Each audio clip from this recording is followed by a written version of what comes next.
Hello everyone, myself Disha, Saraswati Arts and Commerce College, BCom Sem 1 એમાં financial એકાઉન્ટિંગનું આજે આપણે 5મું lecture જોવાનું છે, જે આપણો કન્ટિન્યુ યુનિટ છે રોકડની હપ્તે હપ્તે વહેંચણી. એમાં આપણે મૂડી વધારાની રીતે અગાઉ 2 દાખલા જોયા હતા. આજે આપણે ત્રીજો દાખલો જોઈશું, સમ નંબર 20. તો આપણે એ જોઈએ. અહીંયા આપણને સમ નંબર 20 આપેલો છે. તુલસી, ગંગા અને દામિની 2:2:1 પ્રમાણમાં નફો નુકસાન વહેંચતા ભાગીદારો હતા. 31/3/2010 રોજ અનિવાર્ય સંજોગોને કારણે તેમની પેઢીનું વિસર્જન કરવામાં આવ્યું અને તે તારીખનું પાકું સરવૈયું નીચે મુજબ હતું. જે આપણા 3 ભાગીદારો છે, તુલસી, ગંગા અને દામિની, એમના નફા નુકસાનનું પ્રમાણ આપણને આપેલું છે 2:2:1 અને એમની પેઢીનું વિસર્જન કરવામાં આવ્યું છે 31/3/2010 રોજ અને તેનું પાકું સરવૈયું આપણને આપેલું છે. તો આપણે મૂડી દેવા સાઈડ જોઈએ કે તુલસી, ગંગા અને દામિની એમની મૂડી છે 60,000, 30,000 ને 20,000. ગંગાની લોન 12,500, બેંક લોન 15,800, પણ કેવી? તારણવાળી. લેણદારો 25,300, મકાન, દેવાદારો, સ્ટોક, યંત્રો એ આપણે કોઈ કામના નથી. હાથ પર રોકડ 2800. જે અહીંયા નફા નુકસાન ખાતું આપેલું છે તે ઉધાર બાકી ગણાય છે, તે 15,000. હવે અહીંયા નીચે માહિતી આપેલી છે કે મિલકતો વેચતા નીચે મુજબના ઉપજ્યા. તો પ્રથમ હપ્તો 25,000નો આપેલો છે, બીજો હપ્તો 16,000, ત્રીજો હપ્તો 24,000, ચોથો હપ્તો 25,200. ₹4,000ની રકમ વિસર્જન ખર્ચ માટે અનામત તરીકે રાખેલી હતી, પરંતુ ખરેખર વિસર્જન ખર્ચ 3,000 થયો. તો જે 1,000 છે એની આપણે નોંધ લેવાની છે. આપણી છે રકમ આપેલી છે. હવે આપણે દાખલો સ્ટાર્ટ કરીશું. તો અહીંયા આપણે પહેલાં જોઈ લઈએ કે મૂડી વધારાની પદ્ધતિ મુજબ. તો મૂડી વધારાની પદ્ધતિ કીધી હોય આપણને તો આપણે 2 પત્રક બનાવવા પડે છે. એક મૂડી વધારો દર્શાવતું પત્રક અને બીજું છે રોકડની હપ્તે હપ્તે વહેંચણી દર્શાવતું પત્રક. તો આપણે સૌ પ્રથમ મૂડી વધારો દર્શાવતું પત્રક તૈયાર કરીએ. સૌ પ્રથમ આપણને ખબર છે કે જે આપણું મૂડી વધારો દર્શાવતું પત્રક હોય એમાં વિગતનું ખાનું આવશે અને 3 ભાગીદારોની ખાના આવશે. તો સૌ પ્રથમ આપણે દર્શાવીશું મૂડીની બાકી. આપણને જે પાકા સરવૈયામાં મૂડીની બાકી આપેલી હોય છે એ આપણે સૌ પ્રથમ દર્શાવીશું.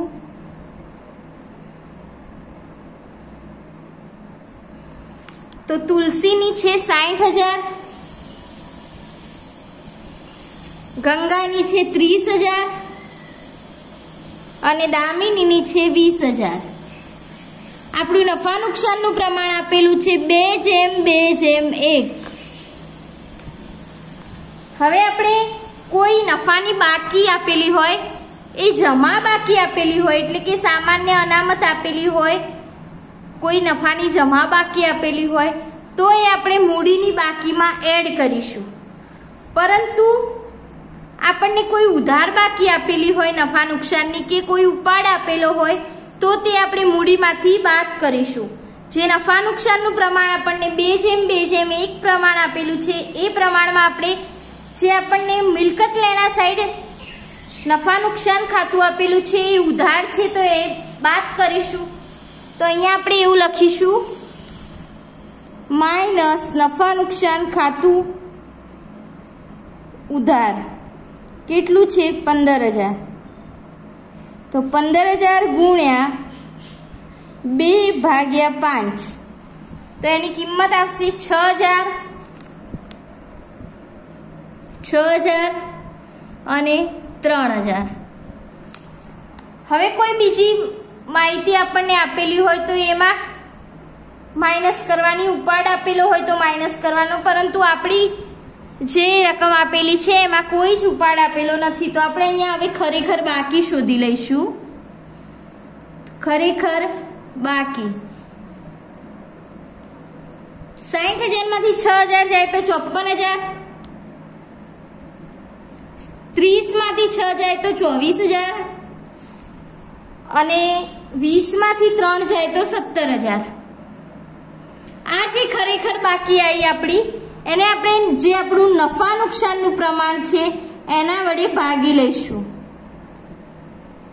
તો નફા નુકસાનનું પ્રમાણ આપણું આપેલું છે 2:2:1. 54,000 ભાગ્યા 2 એટલે આપણું 27,000, 12,000 અને 17,000 ભાગ્યા 1 એટલે 17,000. તો આપણને શું મળ્યું? મૂડી પરિબળ. એક જવાબ આપણો અહીંયા આવી ગયો છે. આખી લાઈન દોરી દઈશું. મૂડી પરિબળ એક આપણો જવાબ કહેવામાં આવે છે, પરંતુ મૂડી પરિબળનો ઉપયોગ માત્ર જે આપણું પ્રમાણસર મૂડી હોય છે એની મૂડી કયા ભાગીદારને લેવી એ દર્શાવવા માટે જ શોધવામાં આવે છે. તેની જે મૂડી પરિબળ હોય છે તેની મૂડીનો કોઈ જ ઉપયોગ થતો નથી. અહીંયા આપણું જોઈએ આપણે કોનું મૂડી પરિબળ સૌથી ઓછું છે, તો ગંગાનું 12,000. તો વળી આપણે અહીંયા ખરેખર બાકી લખી દઈશું. ખરેખર બાકી આપણને આપેલી છે 54,000, 24,000 અને 17,000. સૌથી ઓછું જેનું મૂડી પરિબળ હોય એટલે કે ગંગાનું, તો આપણે તેની મૂડી લખી દઈએ. અહીંયા ડેશ થઈ જશે, નીલ થઈ જશે. હવે આપણે પ્રમાણસર મૂડી શોધવાની છે, તો માઇનસ પ્રમાણસર મૂડી. પ્રમાણસર મૂડી આપણે કઈ રીતે શોધીશું? તો જે આપણું મૂડી પરિબળ સૌથી ઓછું હોય એના પ્રમાણમાં આપણે શોધીશું. તો અહીંયા આપણું જે નફા નુકસાનનું પ્રમાણ 2:2:1 આપેલું છે, તો ગંગાનું પ્રમાણ 2 હતું તો 24,000 મૂડી થઈ, તો તુલસીની પણ 24,000 થશે. અને હવે 24,000 ભાગ્યા 2 કરશો એટલે દામિનીનું જે પ્રમાણ છે એ આપણું આવશે 12,000. એ રીતે ના શોધવું હોય તો આપણે એ રીતે પણ શોધી શકીએ કે 2/24,000 તો 1 ભાગે કેટલા? 1 એટલે દામિનીનો ભાગ, તો 24,000 ગુણ્યા 24,000 ગુણ્યા 1/2 એટલે અહીંયા આવશે 12,000 આવી ગયું. એ રીતે તો હવે જે 24,000 અને 12,000 આવ્યા છે, હવે આપણે આમાંથી જેનું પ્રમાણ ઓછું હોય એ લઈએ. હવે અહીંયા આપણને મૂડી વધારો કેટલો મળે છે? તો 54 માંથી 24 જશે તો 30,000 રહેશે. આ ખાતું નીલ થઈ ગયું અને 17 માંથી 12 જશે તો 5,000 રહેશે. હવે અહીંયા બંનેમાં કોનું મૂડી પરિબળ સૌથી ઓછું છે? મૂડી સૌથી ઓછી છે એ આપણે જોઈએ. તો હવે આપણે ફરીથી પ્રમાણસર મૂડી કરીએ. માઇનસ પ્રમાણસર મૂડી. તો અહીંયા પણ આપણે કયા ભાગે કરીશું? તો હવે અહીંયા આપણે દામિનીના ભાગે કરીશું. તો અહીંયા આપણે લખી દેવાનું દામિનીના ભાગે. આ કોના ભાગે હતી? તો ગંગાના ભાગે.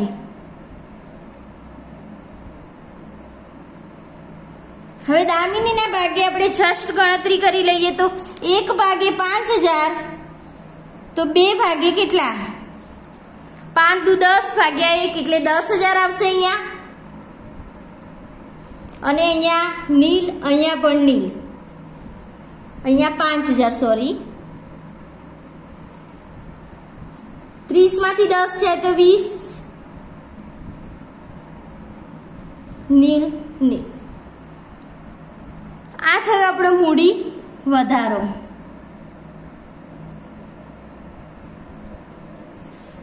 મૂડી વધારો. હવે આપણે અહીંયા એક ગણતરી કરી લઈએ. હવે આપણે મૂડી પરત કરવાની છે, તો મૂડી પરત કરવાનો ક્રમ જાણી લઈએ. કે સૌ પ્રથમ આપણે કોને મૂડી પરત કરવાની છે અને એના પછી કોને મૂડી પરત કરવાની છે. તો આપણા 3 ભાગીદારો છે તુલસી, ગંગા અને દામિની. તો સૌ પ્રથમ આપણે કોને પરત કરવાની છે? તો 20,000 જે તુલસીનો મૂડી વધારો હતો, એના પછી આપણે 10,000 અને 5,000 જે તુલસી અને દામિનીનો મૂડી વધારો હતો, અને ત્રીજા નંબરમાં આપણે જે મૂડી હતી 24,000, 24,000 અને 12,000 આ પરત કરવાની છે. તો આ થયો આપણો મૂડી પરત કરવાનો ક્રમ. એ આપણે શેમાં જોઈશું? તો રોકડની હપ્તે હપ્તે વહેંચણીવાળા પત્રકમાં. તો આપણે એ જોઈએ.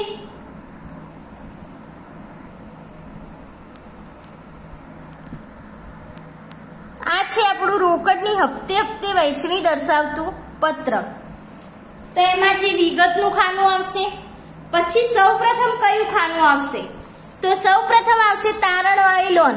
જે આપણી કિંમતમાં બેંક લોન આપેલી હતી એ તારણવાળી લોન હતી. પછી એના પછી આવશે બિન સલામત દેવું. તો લેણદારો જે છે એ બિન સલામત દેવું છે આપણું. એના પછી આવશે ભાગીદારની લોન. એટલે ગંગા જે છે એ આપણો ભાગીદાર છે અને એની લોન આપણે ત્રીજા નંબરે દર્શાવીશું. અને પછી જે ભાગીદારો હશે તેમના ખાના દર્શાવવામાં આવશે. તો અહીંયા આપણે ગણતરી ચાલુ કરીએ. તો સૌ પ્રથમ આપણે ખરેખર જે બાકી એટલે કે જે ખરેખર મૂડી હતી એ આપણે દર્શાવવાની છે અહીંયા. તો સૌ પ્રથમ આપણે દર્શાવીશું ખરેખર બાકી. તો બેંક લોનની, લેણદારોની, ગંગાની લોનની એ બધાની બાકી આપણને આપેલી જ છે પાકા સરવૈયામાં. 15,800 બેંક લોન, 25,300 લેણદારો અને 12,500 છે ગંગાની લોન. જે બાકી હતી આપણી 54,000, 24,000, 17,000.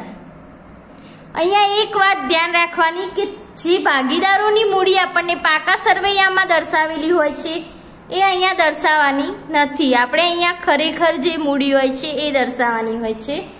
હવે આપણે જોઈશું મિલકત લેણા સાઈડ. તો રોકડ આપેલી હશે, એ રોકડ દર્શાવીએ અહીંયા. રોકડ કેટલી આપેલી છે? 2800. હવે આપણને એક હવાલો, પ્રથમ જે હપ્તો આપેલો છે એ એડ કરીશું આપણે એમાં. પ્રથમ હપ્તો કેટલો આપેલો છે? 25,000. 25,000 પ્લસ 2800 એટલે 27,800. હવે આપણને એક હવાલો આપેલો હતો કે વિસર્જન ખર્ચ.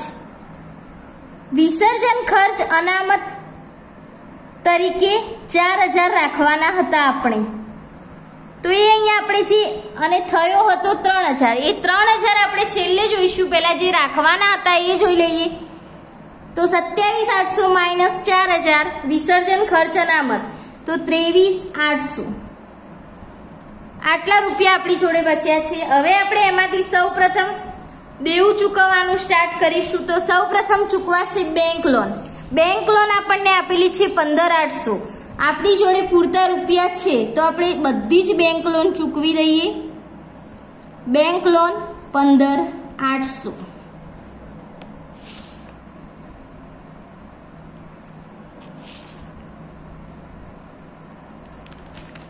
અહીંયા બેંક લોનના ખાનામાં પણ આપણે 15,800 લખી દઈશું. હવે આપણી જોડે કેટલા રહ્યા? 8,000. લેણદારો આપણને આપેલા છે 25,300. બધા જ લેણદારો નહીં ચૂકવાય, પણ જેટલા ચૂકવાય એટલા ચૂકવી દેવાના. તો લેણદારોના જે 8,000 આપણી જોડે બચ્યા છે એ ચૂકવી દઈએ. તો લેણદારો 8,000 અહીંયા 0 થઈ જશે. લેણદારોના ખાનામાં 8,000 આપણે લખી દઈશું. બાકી શોધી લઈએ આપણે. તો બાકી શોધી લઈએ તો અહીંયા નીલ થઈ ગયું. અહીંયા હવે જે 25,300 હતા એમાંથી 8,000 જશે તો 17,300 આવશે. બીજા દેવા આપણે એવા ને એવા જ છે, ચૂકવ્યા જ નથી.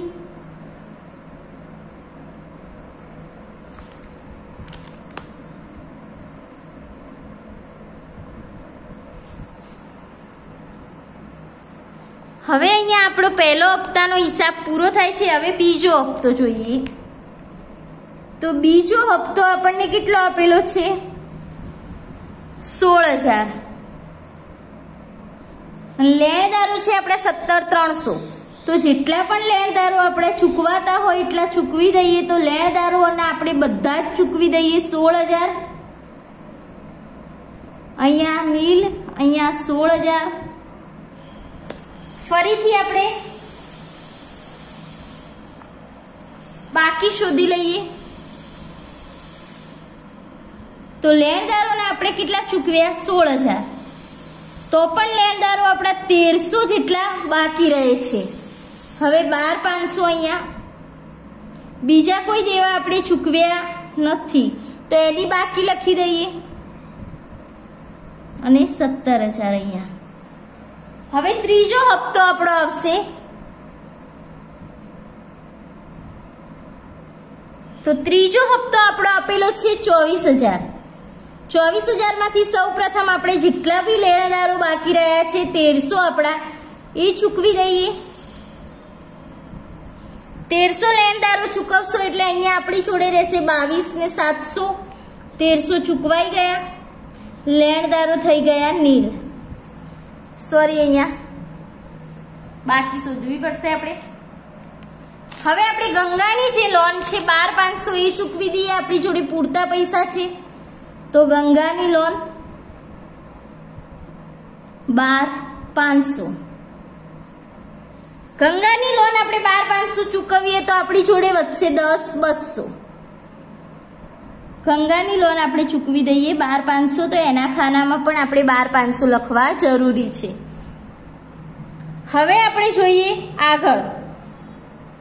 આપણી જોડે વધ્યા છે 10,200. હવે સૌથી પહેલા આપણે કોને મૂડી વધારો ચૂકવવાનો હતો? તો એનો ક્રમ આપણે જોયો હતો. તો સૌથી પહેલા આપણે મૂડી વધારો તુલસીને ચૂકવવાનો હતો 20,000. 20,000 મૂડી વધારો ચૂકવવાનો હતો. પણ અહીંયા આપણી જોડે કેટલા છે? 10,200. તો આપણે એટલા ચૂકવી દઈએ. મૂડી વધારો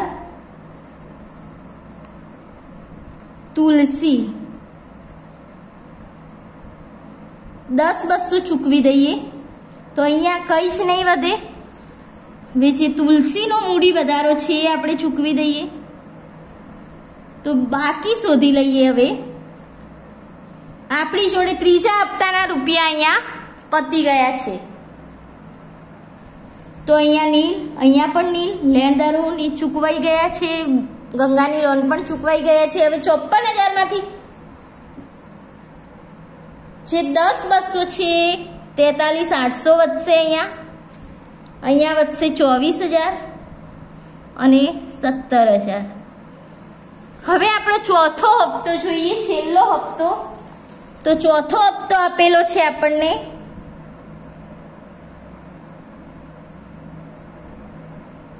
25,200. હવે એમાં આપણે એક હવાલો જોયો હતો કે વિસર્જન ખર્ચના અનામત તરીકે 4,000 રાખવાના હતા, પરંતુ જે વિસર્જન ખર્ચ હતો એ 3,000 થયો હતો. તો જે 1,000 એ વધે છે તેને આપણે અહીંયા એડ કરી દઈશું છેલ્લા હપ્તામાં. તો વિસર્જન ખર્ચનો વધારો 1,000. તો અહીંયા આપણી જોડે 26,200 થઈ જશે. હવે જે આ 26,200 આયા એમાંથી આપણે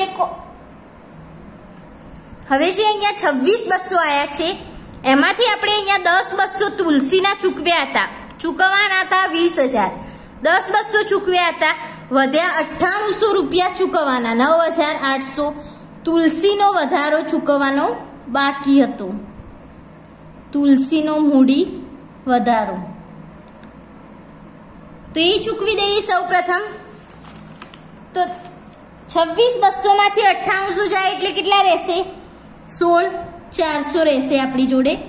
અહીંયા 9800 તુલસીનો મૂડી વધારો ચૂકવી દઈએ. 800 વધ્યા હતા આપણી જોડે. તુલસીનો જે મૂડી વધારો 9800 ચૂકવવાનો હતો એ ચૂકવી દીધો. હવે આપણી જોડે રહ્યા હતા 16,400. એમાંથી આપણે જે તુલસી અને દામિનીનો જે મૂડી વધારો છે બીજા ક્રમે માઇનસ તુલસી અને દામિનીનો મૂડી વધારો દામિની મૂડી વધારો કેટલો છે? 10,000 પ્લસ 5,000 કેટલા થયા? 15,000. તો 15,000 આપણે ભેગા જ ચૂકવી દઈશું. તો વધશે આપણી જોડે 1,400 રૂપિયા.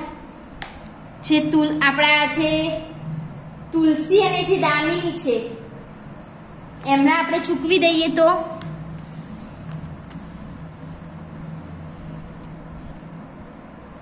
10,000 અને 5,000 એ આપણા તુલસી અને દામિનીના આપણે ચૂકવી દીધા છે. હવે આપણી જોડે રહ્યા છે 1,400 રૂપિયા.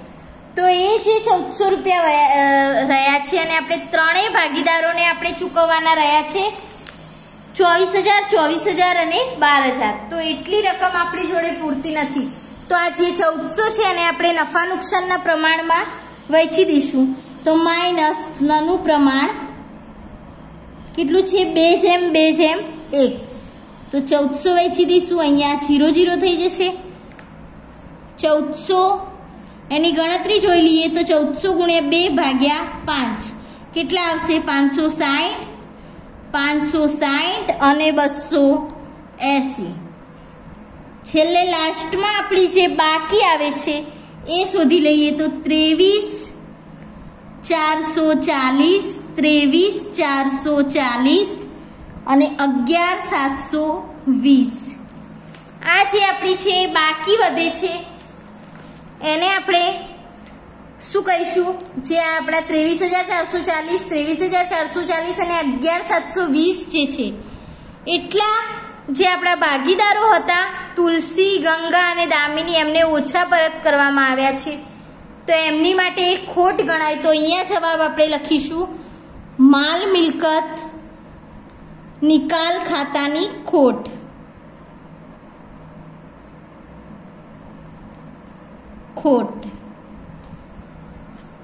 એનું આપણે પ્રમાણ જો ગણવું હોય તો 11,720 જે છે એના ગુણ્યા 2 કરો એટલે 23,440 આવી જશે. તો આ નફા નુકસાન પ્રમાણમાં જવાબ આવી ગયો. એટલે આપણે આ દાખલાની ચકાસણી કરી શકીએ છીએ. આ થયા મૂડી વધારાની રીતના દાખલા, જે આપણે 3 સમ જોયા છે. હવે આપણે જે નેક્સ્ટ લેક્ચર લઈશું એમાં મહત્તમ નુકસાનની રીત ચાલુ કરીશું. જો કોઈને કંઈ ડાઉટ હોય, કંઈ ખબર ના પડી હોય તો પ્લીઝ પૂછી જોજો. Thank you.